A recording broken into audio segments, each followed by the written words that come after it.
Nous sommes dans une des productions principales de ce festival du printemps de septembre. C'est celle sur laquelle nous avons le plus investi d'énergie, de passion et celle qui requiert le plus d'espace. Chaque fois, nous avons toujours le projet d'avoir une œuvre clé, une œuvre prédominante, et cette fois-ci, c'est le pavillon Melnikov de Michel Aubry. C'est toujours une aventure de prévoir, de montrer une œuvre qui n'existe pas et qui va se réaliser sous nos yeux à la veille de l'exposition. Il faut beaucoup de confiance dans l'artiste et puis dans les idées qu'il développe. Et effectivement, quand je préparais le printemps de septembre de cette année, il y a déjà presque 3 ans, ma première idée était qu'il fallait que Michel Aubry soit présent avec une œuvre significative, parce que je pense que c'est un des artistes importants de sa génération dans la scène française, et qu'il a déjà développé des projets très impressionnants, et l'occasion nous était donnée de lui permettre de réaliser un nouveau projet. Et ce nouveau projet, il était nouveau pour nous, pas pour lui. C'était un projet qu'il avait depuis longtemps, sur lequel il a travaillé pendant des années, parce que réaliser ce pavillon ne se fait pas comme ça. C'est pas sa pure imagination qui est en jeu, ça a été tout un travail d'enquête dans des archives, à partir de photographies, à partir de plans, qui n'étaient pas réunis quelque part de façon accessible. Donc pendant des années, il a cherché à savoir au plus près ce qu'avait été ce pavillon qui appartient à la mémoire des avant-gardes du XXe siècle. Et cette reconstitution, qui n'est pas à 100% fidèle, qui est aussi interprétée par l'artiste, mais qui en donne une interprétation, comme un musicien, instrumentiste donne une interprétation d'une partition. Ce projet rentre dans la suite des œuvres de Michel Aubry, et il n'est donc pas seulement une reconstitution historique, même si il est historiquement une reconstitution, si je puis dire. Et c'est ça qui est intéressant à comprendre dans notre histoire, c'est que c'est aussi une œuvre d'art, et c'est même pour nous d'abord une œuvre d'art qui est comme un souvenir, une réinvention par la mémoire et l'enquête de ce qu'avait été ce pavillon construit pour l'exposition internationale des arts décoratifs en 1925 à Paris, à un moment où l'URSS était encore était dans de grandes difficultés économiques, politiques que l'on connaît, et où, par conséquent, les moyens dont disposait ce pays pour se présenter dans cette foire internationale, dans cette exposition mondiale, en fait, étaient limités. Et donc, les acteurs qui sont venus d'Union soviétique étaient peu nombreux et ils avaient peu d'argent. Et pourtant, il fallait qu'ils témoignent de l'état d'esprit de ce pays naissant qu'était l'URSS et qui, à l'époque, disposait encore de nombreux artistes extraordinaires qui inventaient des formes qui ont marqué l'esprit du XXe siècle. Et une partie de la créativité du XXe siècle s'est tenue entre Moscou et Leningrad pendant 10 ans de façon éblouissante. Et Melnikov, l'architecte, était imprégné de cela. Ce pavillon a été dessiné par cet architecte, Melnikov. Il a été mis en couleur par un très fameux artiste qui était Rodchenko. Et il y a eu aussi la participation de Rabinovitch pour le mobilier. Voilà. Donc,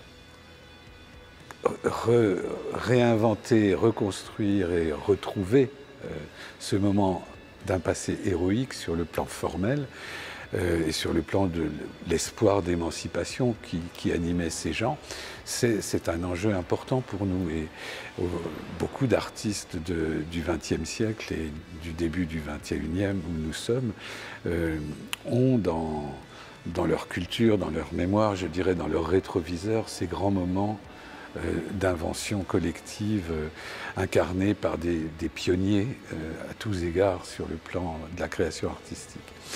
Et au fond, c'est une façon de faire ressurgir un passé majeur dans notre présent qui lui, n'est pas, comment dire, porté par les mêmes espoirs, les mêmes orientations et les mêmes valeurs que celles qui étaient en jeu à cette époque. Voilà. Donc, dans cette exposition sur les cendres de l'Hacienda, qui dit bien que les espoirs d'émancipation ne sont plus aussi, comment dire, porteurs d'utopie et d'illusions qu'auparavant, faire sentir un moment de l'utopie au XXe siècle me paraissait aussi très opportun. Voilà.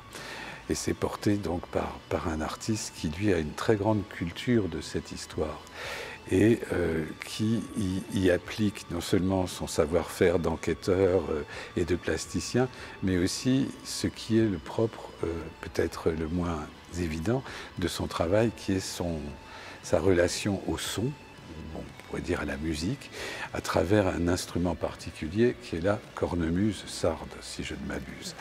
Et cette cornemuse sarde, c'est un instrument de musique à base de roseau qu'on ne trouve que quelque part en Sardaigne, et qu'en ethnomusicologue, on pourrait dire, Michel Aubry a découvert et a utilisé, et toutes ses œuvres sont en même temps des instruments de musique. Ça veut dire que les meubles qui sont ici, eh bien, ils contiennent des tubes, on va dire, des canaux sonores, et que si on sait le faire, on peut en jouer comme on jouerait d'une trompette. Et donc, ce n'est pas caché et ce n'est pas non plus mis en évidence. C'est juste là, parmi les choses, au sein des objets.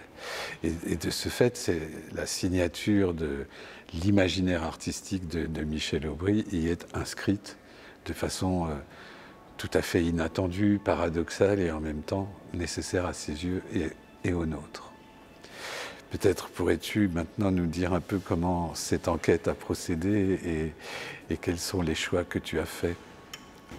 Oui, d'où c'est parti aussi, parce que c'est vrai que tu as parlé d'Alexandre Rodchenko comme un des artistes présents à l'exposition de 1925. Et il a été au départ d'une assez grande enquête pour moi, puisque j'ai commencé un film il y a déjà longtemps sur sa présence à Paris, sa présence entre, disons, le mois de février et le mois de juin, où il devait concevoir un nombre incroyable d'œuvres, de scénographie, de mise en couleur, de disposition dans les salles d'accrochage, de toute l'exposition, puisqu'il est devenu, par la force des choses, une sorte de commissaire de toute la partie de l'URSS pour l'exposition. Donc, Grand Palais, tous les abords de Grand Palais, toutes les architectures, et évidemment aussi la présentation de toutes les œuvres de ces amis artistes qui n'avaient pas pu sortir de l'Union soviétique, pour des raisons qu'on connaît très bien maintenant. Et donc, ayant travaillé sur cette présence à Paris de Rodchenko et sur les meubles et les objets de design aussi, on peut appeler ça grossièrement comme ça, qu'il a conçu pour cette exposition, j'ai été amené à découvrir son intervention dans le pavillon de Monico, qui était son ami architecte très proche. Ils sont tous ensemble liés au mouvement constructiviste, avec Kathleen qui, lui, était restée à Moscou. Et à partir de ce travail de Rodchenko et à partir de l'enquête que j'ai dû faire pour resituer un personnage sur la trace de Rodchenko à partir des années 2000, qui finalement se promènent d'exposition en exposition, qui sont surtout les miennes, j'ai reconstitué peu à peu à peu près tous les objets que Rodchenko avait conçus, avait, disons, d'une certaine manière décidé de montrer à l'exposition, même si ce n'était pas lui qui les avait conçus, ou encore les objets qui auraient pu être commandés pour les différentes scénographies d'exposition, comme le travail que Rabinovitch avait fait ici pour la scénographie du pavillon de Monico. Et peu à peu, voilà, ce petit début qui avait commencé par un film, par la reconstitution de certains objets, comme son costume emblématique qu'il avait réalisé, son costume d'artiste, m'a amené peu à peu à toucher un peu à tout, jusqu'à l'architecture. Et donc, les moyens d'enquête sur le travail de Rodchenko ont été facilités parce que son petit-fils à Moscou a beaucoup de documents et a beaucoup travaillé sur l'ensemble de l'œuvre de son grand-père. Par contre, pour Melnikov, c'était un peu plus compliqué parce que les plans que j'avais demandé aux charpentiers de Paris qui ont conçu, enfin qui n'ont pas conçu, mais qui ont réalisé en tout cas le pavillon sur les plans de Melnikov, n'ont pas gardé d'archives. Et donc le travail a été de plus de 10 ans pour arriver à redessiner les plans de ce pavillon à partir du travail de Jean-Louis Cohen, qui est quand même très important, historien d'art, historien de l'architecture, qui a le premier fait une grande enquête et un très gros travail sur ce pavillon, puisque tout le monde parlait de ce pavillon, comme Rodchenko dit à un moment dans cette lettre, tout le monde parle de nous. Donc je pense qu'il fantasmait un peu, mais bon, en tout cas, les architectes français, Le Corbusier, Mallet Stevens, enfin, tous ceux qui étaient dans l'entourage de Melnikov et qui étaient exclus ou pas de cette exposition, en tout cas, ont vu ce pavillon, ont adoré toutes ces productions de l'URSS de cette époque, comme le disait Christian, et en ont finalement fait un objet mythique qui est parvenu jusqu'à nous sous la forme de ce mythe. Et j'avais envie, justement, dans cette réinterprétation, de le rendre de nouveau accessible, d'abord pour essayer de vivre un peu dedans et de vivre aussi dans sa construction et dans sa réalisation, puis après pour le faire vivre dans une exposition. Et là, c'était l'occasion ou jamais, parce que Christian, il connaît mon travail depuis longtemps. Il sait à quoi je m'intéresse et quelle forme ça peut prendre avec les dérives musicales, par exemple, qui anamorphosent les meubles, dans certains cas, qui les font sonner, les mettre en musique. Et donc, c'est quand même un écrin. D'abord les abattoirs pour pouvoir contenir, disons, une salle de ce pavillon, mais aussi le printemps de septembre, parce que c'est aussi me donner l'occasion de réaliser l'œuvre, ce qui n'est pas rien. Parce que comme vous avez travaillé avec les charpentiers, les menuisiers, on se rend tout de suite compte qu'il y a un travail de réalisation qui est énorme pour arriver à reprendre des idées qui au départ ne seraient peut-être que repartir d'une photo d'époque. Une photo noir et blanc d'époque tout d'un coup devient un espace de vie et une œuvre de l'exposition. Alors, à ce point où nous sommes aujourd'hui, il y a quelques jours de l'ouverture du festival, la construction est achevée, le mobilier est en place, mais il ne contient pour l'instant rien.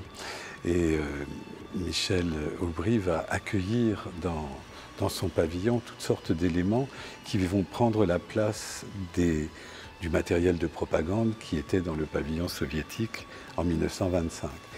Et ces éléments sont d'une part des livres qui ont été choisis par les artistes invités au festival. On a demandé à chaque artiste d'indiquer 3 livres qui comptaient pour eux. Et on va ainsi avoir une bibliothèque instantanée des livres préférés des artistes du festival. Et leurs choix sont vraiment intéressants, je peux le dire. Et ce sera donc une bibliothèque éphémère pour cette communauté éphémère.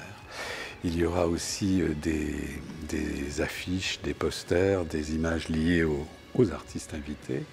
Il y aura en particulier les éditions d'un artiste invité qui est décédé il y a très peu de temps, avant que le festival n'ouvre, et qui s'appelle Jean-Marie Kraut, et qui a été un des enseignants de Michel Aubry à l'École des Arts Décoratifs de Strasbourg. Et il y a là une relation de transmission, au fond, et de retour sur transmission dans l'accueil des éditions de Jean-Marie Kraut. Pour moi, c'est très très important, cette capacité qu'ont les artistes d'exprimer leur gratitude à l'égard de leurs prédécesseurs dont ils ont pu apprendre beaucoup et de transmettre à d'autres qui viennent après eux. Et c'est le cas à plusieurs reprises dans le festival. Et pour prendre un autre exemple, je voulais inviter absolument Armajani, Siah Armajani, ce grand artiste américain d'origine iranienne, dont nous présentons des pièces vraiment significatives de tout le parcours, et pour certaines très rares. Et il y a évidemment des rapports entre maquettes, architecture, objets à taille réelle, qui sont constamment en jeu dans l'œuvre d'Armajani et qui ont des points de voisinage avec le travail de Michel Aubry, qui fait aussi des maquettes d'ailleurs. Il y a une maquette de ce pavillon qui est assez grande et qui est en soi comme une sculpture, on va dire. Et donc j'ai proposé à Michel Aubry d'imaginer comment présenter 131 petites maquettes très fragiles qui forment un ensemble qui s'appelle le Dictionary for Building, hein, le dictionnaire pour construire, qui sont des objets avec lesquels réfléchissait Armajani. Il ne considérait pas ça comme des œuvres très longtemps. À un moment donné, on a fini par lui dire « écoute, c'est vraiment bien », et il a accepté de l'exposer comme des œuvres. Mais c'était plutôt un travail intime, et il s'agissait d'exposer cela le mieux possible. Et Michel a fait une proposition exceptionnelle, et j'ai jamais vu ces maquettes aussi magnifiquement montrées. Et c'est un savoir-faire dont le curateur ne dispose pas, mais les artistes, si. Merci. Il y a aussi une question qui était importante, voilà, que tu as presque entièrement énoncée, mais c'est le choix justement des éditions, puisque le lieu, c'était cette salle en particulier, c'était le lieu de présentation des éditions de l'URSS, donc les éditions ont été aussi choisies par les artistes Rodchenko, Mayakovsky, qui lui a pu venir quelques jours à Paris, qui a choisi une grande partie de la littérature qui était présentée dans le pavillon et qui était éditée à cette époque-là. Rodchenko a sûrement choisi les affiches et sélectionné les affiches, il en parle dans ses lettres. Et donc, il était clair que réintégrer aussi dans le pavillon, à l'occasion du printemps-septembre des éditions d'artistes, c'est aussi se reposer la question justement de la pertinence d'une présentation, parce qu'il ne s'agit pas simplement de meubler ou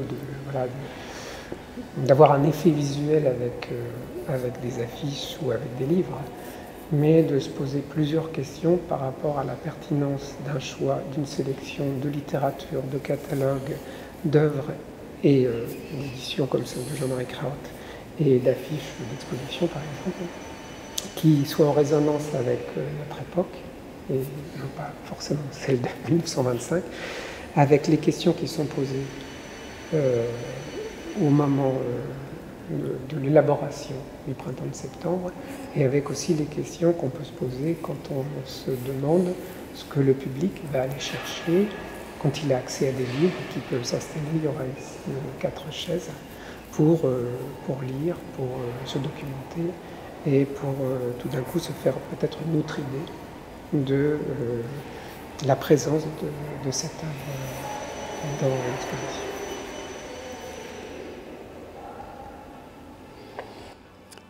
Enchaîner n'est pas si simple, on a dit l'essentiel de ce projet. Ce sont de ces œuvres vraiment typiques de l'art d'aujourd'hui qui ont à la fois une existence pour elles-mêmes, mais qui en même temps proposent des usages, remémorent des usages, et s'offrent à la disponibilité du visiteur. Et ça suppose un nouveau visiteur, un visiteur qui n'est pas inhibé par les choses, qui sait les considérer, les apprécier et en même temps en faire usage. Et c'était tout à fait ce qui déterminait Armajani, qui, au milieu des années 1970, s'était défini comme un artiste public. Et presque jusqu'au terme de sa vie, il a tenu à cette définition, tant qu'il a cru à l'art dans l'espace public, ce qui n'a pas été le cas jusqu'au terme de sa vie, mais en tout cas très longtemps. Et de ce point de vue, Armajani a préfiguré beaucoup des propositions que les artistes font depuis une quinzaine d'années et dont témoigne tout à fait ce projet. Voilà. Je crois que ce sera une sorte de garde-aiguillage pour tout le printemps de septembre, puisqu'on y retrouvera des allusions à tous les autres artistes, et qu'on pourra y faire une pause de réflexion. C'est ça qui compte aussi, c'est qu'on peut être sensible à la beauté de cet espace, y trouver quelque chose qui est comme l'écume magnifique du mouvement moderne, et puis en même temps s'y sentir à l'aise aujourd'hui. Et c'est le but d'un festival, c'est de faire vivre ensemble des œuvres plus anciennes, plus récentes, inédites, pour certaines connues, et de les associer les unes aux autres pour écrire une nouvelle phrase.